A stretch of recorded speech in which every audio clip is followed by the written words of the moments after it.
Would your life be easier if you were more confident in social situations and in your personal relationships? Relationships are everything. Whether we're talking platonic, romantic, professional, personal, nothing affects you more than your relationships. When you're trying to change, a lot of the time, it's so you can better navigate the complex world of relationships. And that's not even mentioning the most important relationship of all, which is your relationship to yourself. A better understanding of relationship dynamics, both to yourself and to others, will take a ton of pressure off of you and allow you to more confidently move through your change journey so you can achieve success in whatever area it is you're after. Welcome to Change Made Easy. Let's face it, changing your habits, behaviors, and routines is hard. We make it easy. My name is Paul Levitin. I am a board-licensed behavior change coach, and I've been working in the field of behavior change, helping people change their behaviors, habits, and routines for over 10 years. If you've been struggling building the life of your dreams, if you've ever said to yourself, I just don't get what I'm doing wrong, then you've come to the right place.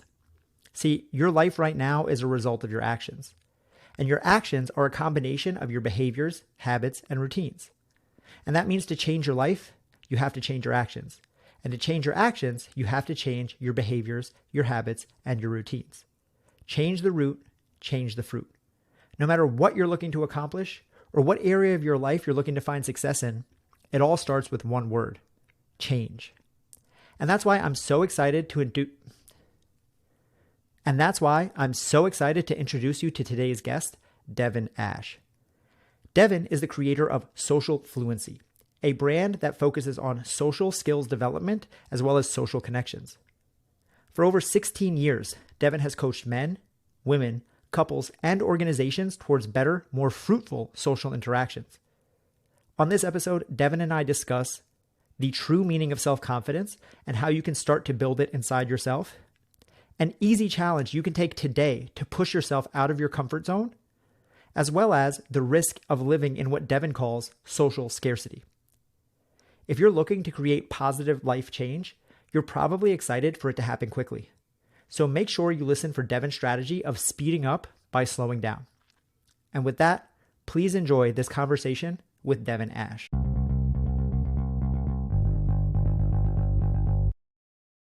So Devin, what is social fluency? Great question, Paul. I mean, fluency is speed, ease, and accuracy, right? By definition. And so social fluency, by definition, is speed, ease, and accuracy in your social life, in your interactions with, people you're attracted to, your interactions with career opportunities, your interactions with your neighbor and the barista at the local coffee shop. Like how you show up as you move through the world is social fluency. And social fluency is also the name of my company, where we teach body language, conversation, humor, assertiveness, dating skills, negotiation skills. Basically, anytime there's another human involved, there's some kind of social fluency element that we could kind of tap into there. Yeah. And so I love the speed, ease, and accuracy are what creates fluency. So I'm curious how you bring each of those words into what you do in the social realm. Like, what does speed mean in a social setting? Yeah. So speed is one of the ones that it's kind of a misnomer, maybe, because while I want you to be fast in your mind, I actually want people to move and speak really slowly. We, through mirror neurons with other people, if we're speaking really quickly and we're moving with like some kind of anxiety in our body, other people will start to feel that anxiety themselves. So our ability to think quickly on our feet and then behave slowly is the ultimate goal. So yeah, speed, ease, and accuracy is what social fluency is. And speed meaning that you can get into position to say the thing you want to say and say it with ease and relaxed kind of body language. And then accuracy, so that you can consistently show up in a way that you want to show up what a lot of people do is they kind of go into autopilot, and they don't really think about what they're doing in any conscious way. They just react to the environment around them. Versus someone who's gone through my training, they're kind of counterintuitively, I'd say they're being more natural and more a normal version of themselves, because people are often wearing like kind of like a protective mechanism that they defend themselves from the world around them unconsciously for the most part. And when you go through a training like ours, you end up taking off a lot of those protective shields, and you end up being a much more authentic version of yourself as you move through. So, yeah, I mean, the ultimate goal is to get to a point where you're being just your full spectrum, authentic self, but doing it from a place of self-awareness and consciousness. Real quick, we'll be back to the show in just a few seconds, but right now I just have to tell you about my free weekly newsletter. If you want to join the thousands of change seekers just like you who get a curated list each week of 5 educational, informative, and inspiring pieces of content to help you on your quest for change, then click the link in the notes that says free newsletter right now. You'll get signed up for free tips that will make your change journey easier, sent straight to your inbox every Friday. All you have to do is click free newsletter in whatever app you're listening on. Okay, now back to the show. Yeah, a lot of good pieces there that I want to dive into. Self-awareness to me is the ultimate skill. I say all the time, it's a meta skill. You know yourself, you know where to go. I love the concept of slowing down to speed up. And you mentioned there that you kind of need to drop away these shields, these subconscious maybe armor. If you listen to Brene Brown, she talks about the armor that we all hold. You need to kind of drop all that. So what is the power that you see in letting go?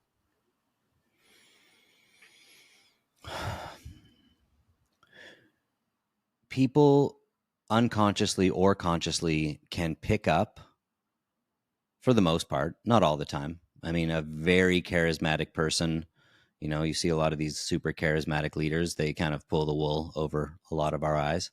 But most people, especially when they're interacting with someone one-on-one, can consciously or unconsciously feel when there's an inauthenticity and there's that like guard. And so if you walk around protective, like this is protective body language, right? I'm like kind of tilting my head down. I'm like protecting my neck. I'm like kind of maybe crossing my arm across me. I think I'm making myself safer, but in actuality, I'm making other people feel like there's some kind of threat present, whether they know it or not. And so I think the biggest power that comes from letting go is when you truly are able to confidently, with true confidence, drop these guarded layers, people naturally feel more drawn to you and they feel safe around you. What does confidence mean to you? It's a great question. I don't think I've ever actually thought about exactly what confidence is, but to me, confidence, it's like a belief in your ability to accomplish things. So one of the things we often say is confidence through competence. So you become more confident by having experiences and having ideally positive experiences, but some negative experiences as well, as long as you take them as lessons. But confidence is this feeling of, I can handle this. And whatever comes up, I will, explore it with, an open mind to why this is coming into my life. I think confidence is the belief that you'll be able to navigate a situation and make the best of it. Really love that. It's interesting that you've never thought about that before, because this is everything Yeah. that I talk about and everything that I teach. I do courses on self-confidence, and the way I define it is literally word for word what you just said. It's Amazing. do I believe in my ability to trust myself, to do my thing, to be okay in any given situation.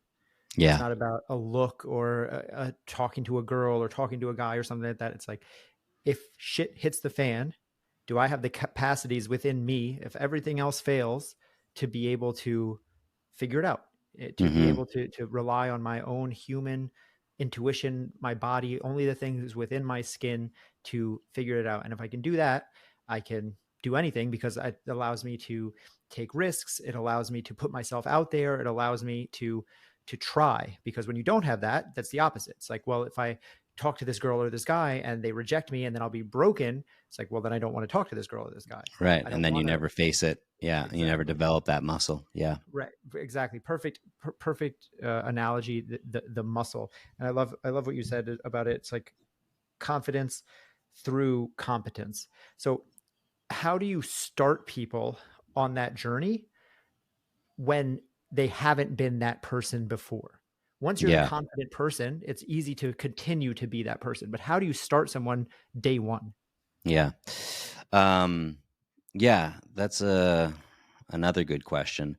The first step is often around beliefs and kind of like sort of cleaning up some patterns from the past. Like let's say when a person joins my training, the first kind of week of the training is strictly around beliefs and mental patterns and seeing how those mental patterns are affecting you on a day-to-day basis, and then also how as you interact in the world, if you bring these beliefs to the world around you, and then you are getting feedback from your environment, that is going to compound those beliefs or change those beliefs, and ideally change those beliefs. That's the kind of the focus, is to change these beliefs. um, so first step is looking at your beliefs, and then my training is built over 5 months, so it's a slow process. When you're talking about changing something as integral as how you show up socially, which is something that we've all been doing since we were born, essentially. um, these are deeply ingrained beliefs that need to shift, and m- almost more so, deeply ingrained habits, physical behavioral habits that have become like kind of like a comfort zone for someone. So week one is beliefs, and then we get into behavioral change, and we're obviously like constantly coming back to the beliefs and reinforming those beliefs with new interactions that people have had in the real world, but it's slow and steady. So I think I think in week one we also give them the homework of like maintaining eye contact with someone as they walk around, their neighborhood. And then week two is like say good morning to the first person you see. And then week three is um give someone a compliment. And it's like slowly, slowly, slowly pushing people out of their comfort zone, really slowly. I used to do this in like a weekend format or like a 10-day format when I would just get people come work with me for 10 days straight.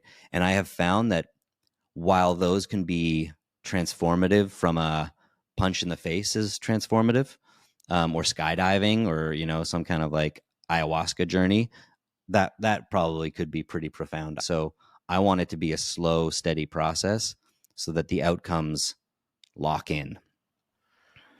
Yeah, I mean, we're speaking the same language here. I couldn't agree more. We do a lot of the same way. I teach this the exact same way. I always say, if a change is worth doing, it's worth doing forever. And if it's not worth doing forever, then it's probably not worth doing. And this is life we're talking about. When we're talking about health, Love that. wealth, relationships, fitness, these are lifelong pursuits. I'm curious though, you mentioned that, okay, week one is beliefs. We know that we have to we start with beliefs. Everything starts within our head. In your experience, having done this for so many years with so many people, are there any beliefs that pop into your head that you see pop up all the time that you're like, I know that almost always I'm going to have to deal with this when someone gets started? Yeah, I'd say there's a few. I'd say a feeling of not being worthy of love and respect. So that belief of I am not worthy of love, all of our beliefs come from somewhere. Usually it's because that has been the story that has been either told to me or I've told to myself up until this point. So for someone who has that story ingrained in them, 30, 40, 50-year-old guy, women as well, we all have this. It's because, well, like, I am not worthy of love because up until this point, I have not been loved. So, how do we start to change that when everything in my brain is saying, well, this is just the facts? I don't have love, so how can I ever be loved? Yeah. Um, it takes time. It takes, essentially, you need to have new data. And so my belief is that no one's broken. There's always the possibility of working on this. There's always the possibility of redemption. There's always the possibility of coming home. But you can't keep doing what you've been doing and expect a different result. You need to start behaving differently. You need to start showing up differently, and that means you need to develop these skills, the social fluency. And then over time, so let's say you have a kind of a cycle of beliefs. You have an experience of um, a belief that you have, I'm not worthy. That belief feeds into a kind of emotional state of like feeling kind of down about it. That emotional state feeds into behaviors. Your body language gets smaller. Your conversation sort of gravitationally moves into this place of like victimhood or just unattractive conversational patterns and bad use of humor and stuff like that. And then those behaviors get feedback from your environment, and that feedback from your environment feeds into those beliefs. And this is, you stay stuck forever. We can't just change those beliefs. Again, go do ayahuasca if you want to change your beliefs in a weekend, but I can work with their behaviors. And so when I work with their behaviors and I give them new patterns, new body language, new ways to show up, then they start getting new feedback. And maybe they don't get new feedback right away. But if they stay diligent with these new behaviors and these new patterns of showing up, over time, you start getting new feedback. And then that new feedback makes you think, oh, well, maybe there is the possibility of change. And then that gives you this kind of different vibe in your emotional state. And then that informs a new behavior.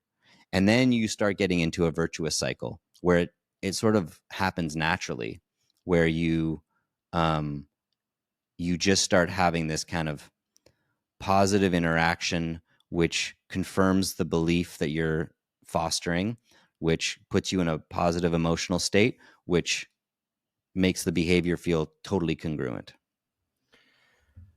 Beautiful. I love the concept of a virtuous circle. Everything is a flywheel. And, we go into, people talk about a downward spiral all the time, but we can also create that upward spiral. And our positive beliefs change our actions change our beliefs, and we start to lift ourselves up.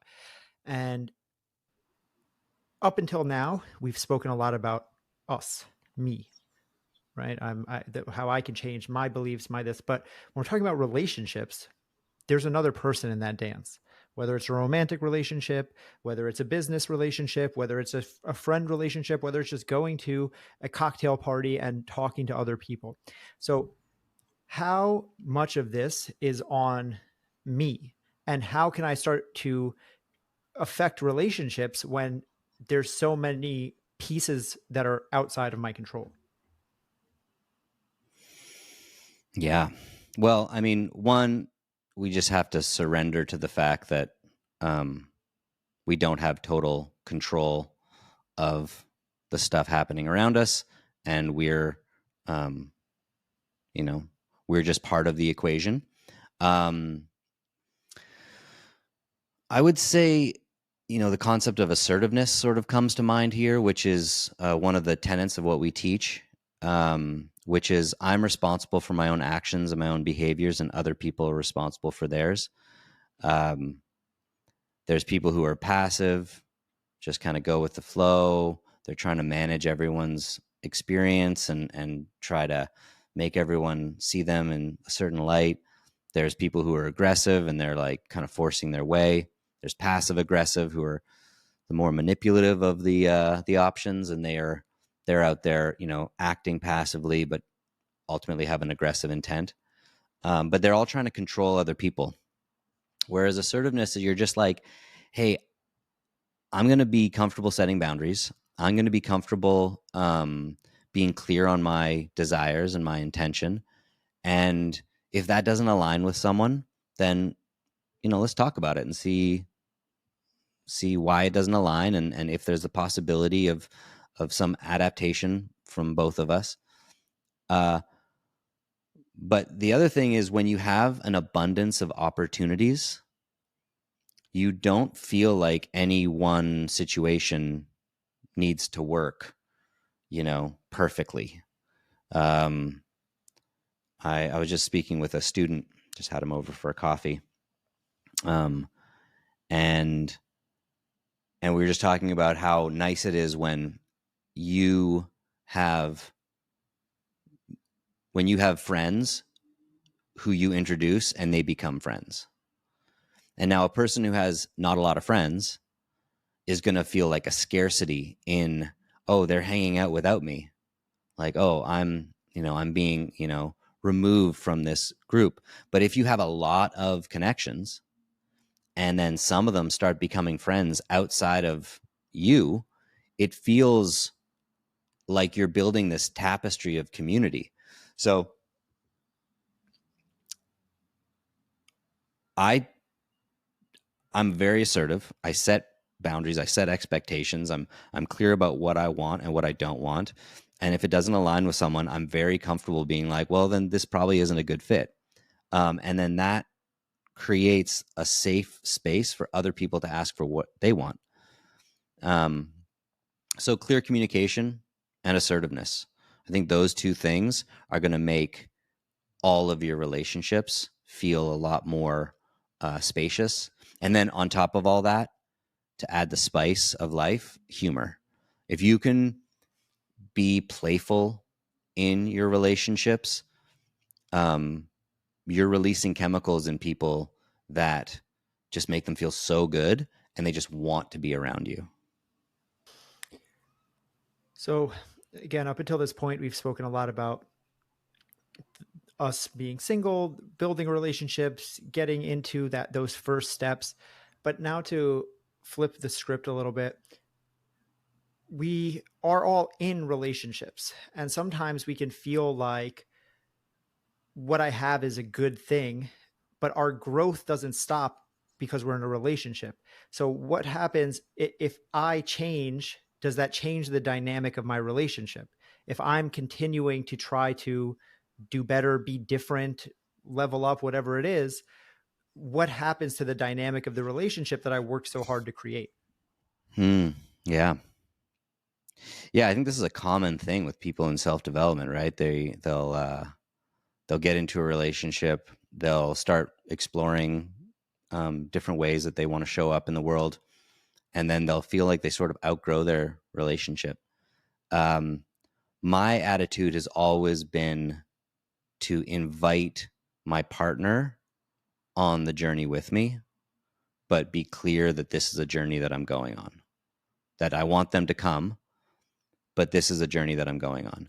And now some people might, you might interact with some friends and you're like, you know what, I'm kind of just, I love these guys, but I kind of just outgrew this group. I would still recommend that you at least make the invitation. You at least make the offer. You at least say, hey guys, you know, I love hanging out with you, love grabbing drinks with you. I'm reading this book over the next 2 or 3 months. Do you guys want to read it together? And we can like kind of discuss it. And like, we don't have to be like, a book club necessarily, but I'm working on this area of my life. I think you guys would benefit from it a lot. And I'd love to kind of bring you guys along for the ride as I do this. And the thing is, if they say no, usually one or two will be like, yeah, let's do that. But if you find that they don't, it's probably time for some new blood in your life. Yeah, I mean, very well said. I've had this experience as well, being on my own personal development journey for so long. And one, as you said, no judgment anywhere, any way, shape, or form. But it's interesting. It comes back to the assertiveness one that you said. You're like, well, I'm telling these people like this is what I'm doing, and you get with it, and that's fine. And if not, that's okay. But where people retract there, it goes back to the scarcity that you were talking about, right? It's like, well, if I have these friends and these are my friends, and like I'm going to go hiking or do the thing that I want to do, and they don't want to come with me, it's like I might lose these people, and then that ends up holding me back. Whereas, as you said, it's like that just might be time to like a snake shedding its skin, or you leveling up. And it also doesn't mean that you can't have different friends for different things. You can still be involved with people in different ways. So my last set of questions as we start to wrap up here, Devin, what is the change that you want to see in the world? I do sometimes feel like I'm a hammer and I just see nails everywhere. It's like social. It all comes to me these days. So much of it comes down to social. Again, I've been doing this for 16 years. I was doing this, I want to say before Instagram was around, which is wild. But I truly believe that if we were more socially connected, the world would be an absolutely different place. The depression rates just like bumped up in 2008 when the smartphone was released. And so I think we're in a really interesting time right now where people are trusting the internet less and less and less, with AI and like that Sora video thing just came out, and they're like fully recreating like HD video with like just a little prompt. So I think we're going to be moving into a time where no one trusts anything online, and real world connections are going to be the only thing that we put actual weight on. So my hope is that the atrophied muscle that has just gotten completely weakened over the last 10 years, but certainly during COVID, like really got weakened, this social muscle. I hope that we can strengthen that and strengthen our communities and our connections. So we've talked a big, high level, 5,000-foot view this whole conversation. We've talked about fluency, and we've talked about confidence, and we've talked about relationships. For the last thing I want to leave listeners with, an action step to take the change that we've been talking about for this entire episode and make it easier so that they can take action and do one step today towards creating this change. What's an action step that they can take right now as soon as this episode ends? So what the action step that I would put out to your listeners that's going to make this change really easy for them would be reach out to your 5 closest friends and ask them if they want to get on a weekly call, or ideally a weekly coffee, or, hang out at someone's house, and start a circle. Because if you want to make change to your social life and your feeling of connectedness, you have to show up. You have to go and consistently show up for something. And I have found men's groups to be really helpful for me. And my wife's been in women's circles as well. And it's just like this: once a week, you're hanging out with these group of people and you're sharing what's going on for you, and you're listening to what's going on for them. And so that's not like maybe the easiest thing, because it requires you to take a few steps to get the outcome that I'd like you to get. But I think leverage wise, it's something you could get sorted in a day or two. And then next week you could be getting that kind of social need met. And then the other thing would be like really easy. If you did this every day for a month, if you did it right, you could get some small kind of wins under your belt socially, would be just to say hi to the first person you see every day. And that might be the same person, because you see the same person, obviously not your partner. If you wake up and you say hi, that would be weird. But if you live in a building and you have a schedule that puts you out 7 a.m. and there's also this other person that puts you out there 7 a.m., get in the habit of saying hi to that person. But if it's a different person every day, that's great too, because you're building the muscle for yourself, not for them. Love that. I love the second piece as well, the saying hi to someone. I'm going to challenge myself to do that every day this month. So thank you so much, Devin. Thank you for being here. I really enjoyed this conversation. Such a great conversation with Devin. So interesting to hear how you can think of social fluency as a skill that you can hone, just like a muscle that you can build. I loved his action steps, especially challenging us to get out and talk to strangers, even if it's just saying hello to the barista or a neighbor. Sometimes the simplest things are also the most impactful, and you just might make someone's day. Be sure to check out everything Devin is doing over at socialfluency.com, which is linked in the show notes. And I've also have Devin's social media handles there as well. Check him out, and I'll catch you back here next time. If you're really passionate about making this change stick, then I just have to remind you about my free weekly newsletter. Don't miss out on joining the thousands of change seekers just like you who get a curated list each week of 5 educational, informative, and inspiring pieces of content that will help you on your quest for change. Go to the notes of whatever app you're listening on and click the link that says free newsletter now, and you'll be signed up to get free tips sent straight to your inbox every Friday that will help make your change journey easier. All you have to do is click free newsletter right now. Go to that link, and I'll see you back here every Tuesday and Thursday for new episodes of Change Made Easy.